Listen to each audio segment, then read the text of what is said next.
বাইর করো ভালো করে।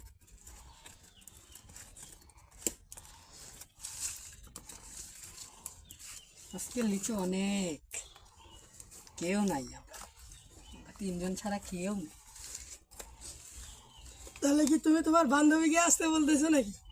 নাই তো রে বান্ধবী, থাকতে তো আসতে বলতাম। কেউ আসবা নাকি? আসিও খাইতে,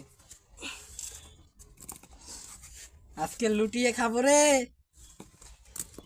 এতগুলা কে খাবে? কেউ বান্ধবী আছে নাকি? আসো বন্ধুরা, এই যে আমি ফ্যামিলি কার্ড পাই। খাওয়ার জন্য, মেয়েদের জন্য এইটা কার্ড, আসবেন এই নাম্বারে। ছেলেদের বন্ধুদের জন্য এই কার্ড, আসবেন আপনারা।